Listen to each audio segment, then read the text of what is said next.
नमस्ते दर्शकों, आज मैं रामधारी सिंह दिनकर की एक रचना लेकर आया हूं जो बिहार बोर्ड की 10वीं कक्षा की हिंदी पाठ्यपुस्तक के काव्यखंड से ली गई है। इस कविता का शीर्षक है जनतंत्र का जन्म। राष्ट्रकवि रामधारी सिंह दिनकर का जन्म 23 सितंबर 1908 ईस्वी को सिमरिया बेगूसराय बिहार में हुआ और इनका निधन 24 अप्रैल 1974 ईस्वी को हो गया। दिनकर जी की प्रमुख काव्य कृतियाँ हैं प्राणभंग, रेणुका, हुंकार, रसवंती, कुरुक्षेत्र, रश्मिरथी, नीलकुसुम, उर्वशी, परशुराम की प्रतीक्षा, हारे को हरिनाम आदि। और इसके अलावा इनकी कुछ गद्य कृतियाँ हैं मिट्टी की ओर, अर्धनारीश्वर, संस्कृति के 4 अध्याय, काव्य की भूमिका, शुद्ध कविता की खोज, दिनकर की डायरी आदि। दिनकर जी को संस्कृति के 4 अध्याय पर साहित्य अकादमी पुरस्कार और उर्वशी पर ज्ञानपीठ पुरस्कार प्राप्त हुए। इन्हें भारत सरकार की ओर से पद्म विभूषण सम्मान भी दिया गया। इसके अलावा ये राज्यसभा के सदस्य भी रहे। आइए हम लोग इस उत्तर छायावादी कवि रामधारी सिंह दिनकर की कविता को समझने की कोशिश करें। कवि कहते हैं, सदियों की ठंडी बुझी राख सुगबुगा उठी, मिट्टी सोने का ताज पहन इठलाती है, दो राह समय के रथ का घर घर नाद सुनो, सिंहासन खाली करो कि जनता आती है। यह बिल्कुल आज़ादी के लिए संघर्ष का समय है, आंदोलन का समय है। और कवि कहते हैं, सदियों से जो क्रांति की आग बुझ सी गई थी, राख बन गई थी, ठंडी पड़ गई थी, उसमें सुगबुगाहट आ गई है, चिंगारियां भड़कने लगी हैं, मिट्टी सोने का ताज पहन इठलाती है। और आज जिसे मिट्टी समझा जाता रहा, जिसे कोई मूल्य नहीं दिया गया, उसके माथे पर ताज है। दो राह समय के रथ का घर घर नाद सुनो,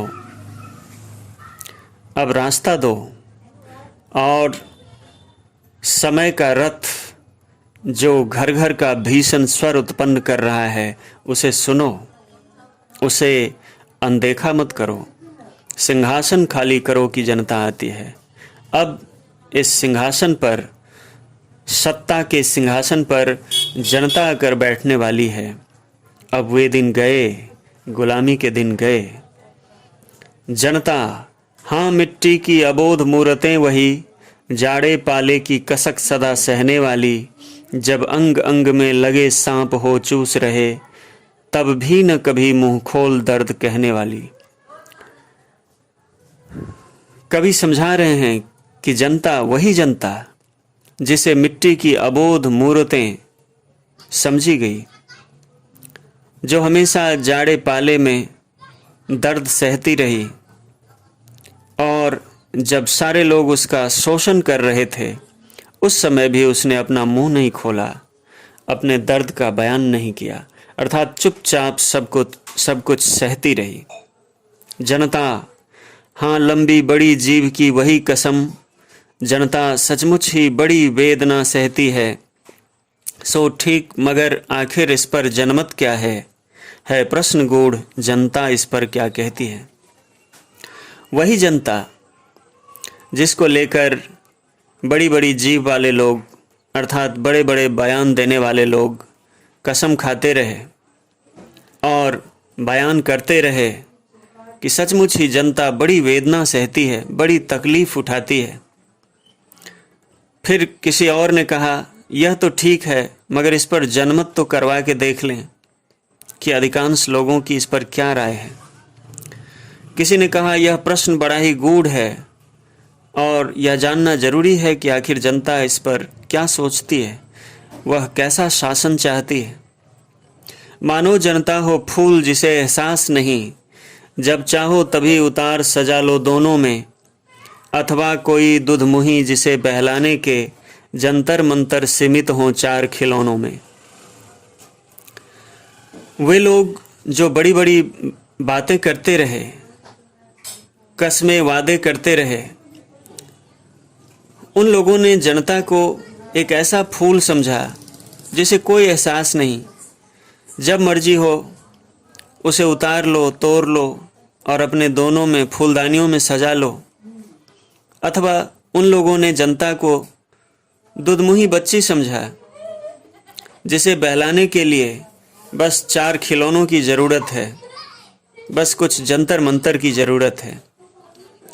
लेकिन होता भूडोल बवंडर उठते हैं, जनता जब कोपाकुल हो भ्रिकुटी चढ़ाती है। लेकिन यहाँ जनता की ओर से कवि कहते हैं कि जनता जब क्रोध के आवेग में आती है और अपनी भौहें तानती हैं, चढ़ाती हैं, तो भूडोल होता है, भूकंप आता है, बवंडर उठते हैं, चक्रवात उठता है।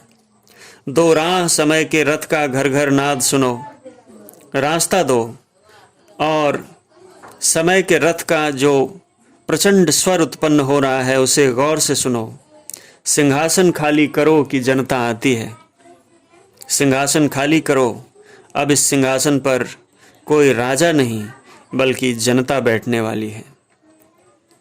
हुंकारों से महलों की नींव उखड़ जाती, सांसों के बल से ताज हवा में उड़ता है।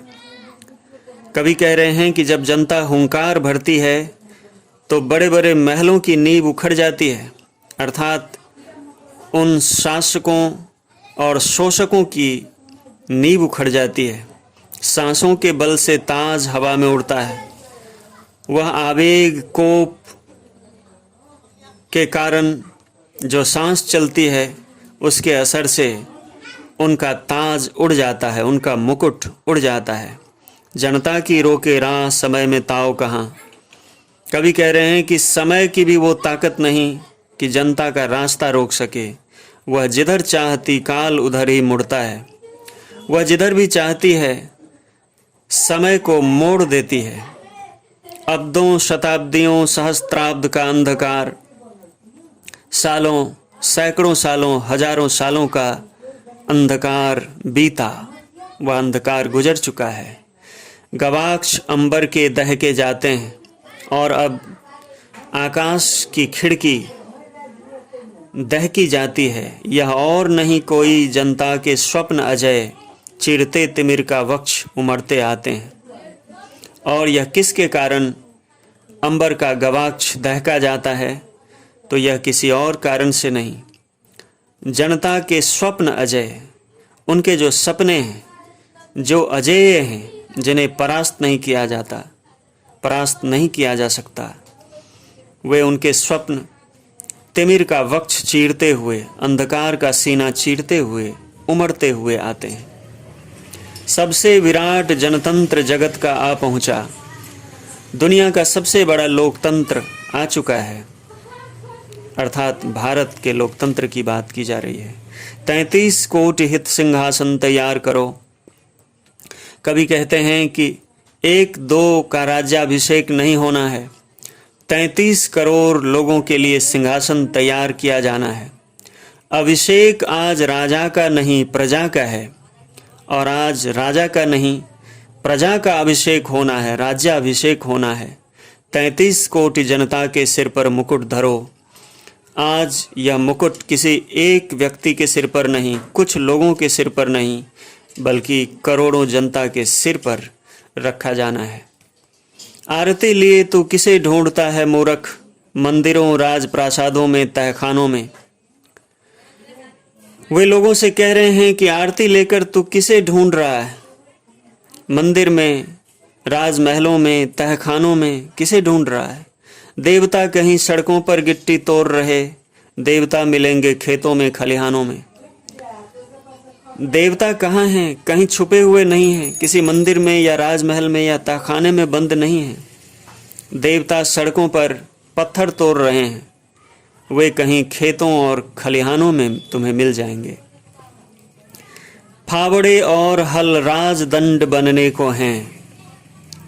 आज फावड़ा और हल अर्थात मजदूर और किसान, ये दोनों राजदंड बनने को हैं अर्थात राजा बनने को हैं।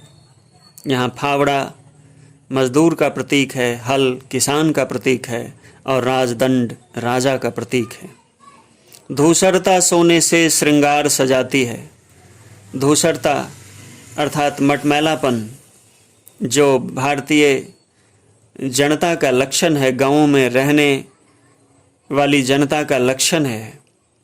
धूसरता सोने से श्रृंगार सजाती है, उसका स्वर्ण से श्रृंगार हो रहा है, उसे सजाया जा रहा है। आज स्वर्ण पर धूसरता की जीत हुई है। दो राह समय के रथ का घर घर नाद सुनो, सिंहासन खाली करो की जनता आती है। अब रास्ता छोड़ो, रुकावट मत बनो। समय का रथ गुजर रहा है, उसके प्रचंड स्वर को सुनो और सिंहासन खाली करो। जनता आ रही है, अब उसका राज्याभिषेक होना है, उसका राज आने वाला है। तो मुझे लगता है यह बहुत ही ओज परक रचना जनतंत्र का जन्म आप लोग अच्छी तरह समझ गए होंगे। इसी तरह से साहित्यांगन पर आने वाले वीडियोज़ को देखते रहें और इन्हें लाइक करें, शेयर करें और कमेंट करें। आप सबका बहुत बहुत शुक्रिया।